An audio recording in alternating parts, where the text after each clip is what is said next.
अस्सलाम वालेकुम। आज का जो हमारा टॉपिक है ओरिजिन ऑफ म्यूटेशन। अब जो म्यूटेशन है वो उसकी ओरिजिन क्या है, वो कहाँ से आ जाती है, कैसे होती है।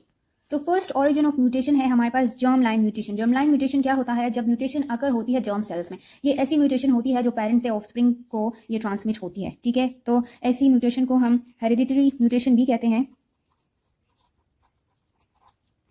क्योंकि ये क्या है, ये ट्रांसफर होगी पेरेंट्स से ऑफस्प्रिंग में, ठीक है। सेकंड, और इसमें क्या होता है कि ये जो म्यूटेशन होती है जो जर्म सेल्स में होती है, ये जो भी ऑर्गेनिज्म इसके रिजल्ट में बनेगा उसके हर एक सेल में म्यूटेशन होगी, उसकी पूरी बॉडी में जो है म्यूटेशन होगी, ठीक है। Every cell of the person's body is affected, ठीक है। नेक्स्ट है डिनोवो म्यूटेशन। डिनोवो म्यूटेशन में म्यूटेशन होती है डिनोवो फॉर द न्यू। जब म्यूटेशन हो जाती है आफ्टर फर्टिलाइजेशन, इसकी फैमिली हिस्ट्री से कोई कंसर्न नहीं होता, लेकिन जैसे ही फर्टिलाइजेशन हो जाती है और लेट्स सपोज उस सेल के डीएनए में कोई चेंजेस आ गई तो उसको हम कहेंगे डिनोवो म्यूटेशन। और ये जो म्यूटेशन होती है ये भी ऑफकोर्स जो भी चाइल्ड होगा उसके हर एक सेल को ये अफेक्ट करेगा।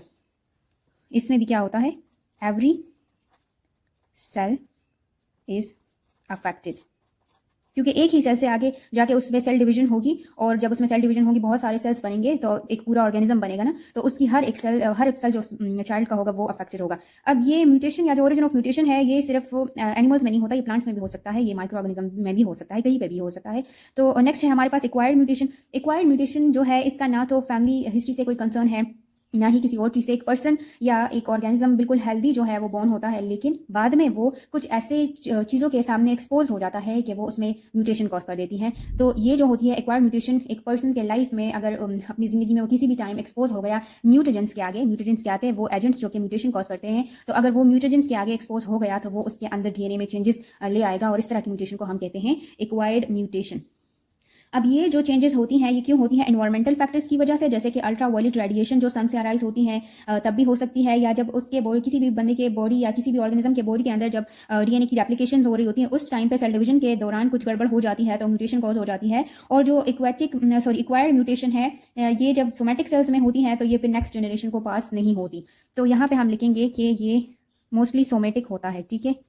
और सोमेटिक होता है और इसके जो रीजंस होते हैं इन्वायरमेंटल होते हैं, इन्वायरमेंटल फैक्टर्स। इंटरनल फैक्टर्स भी हो सकते हैं, जैसे कि अगर डीएनए की रेप्लिकेशन हो रही है और उस टाइम कोई चेंजेस आ जाए डीएनए में तो वो भी म्यूटेशन कॉज कर सकता है। ये था हमारा आज का टॉपिक। अगर लेक्चर आपके लिए हेल्पफुल था तो please like and subscribe to our channel. Thanks for watching.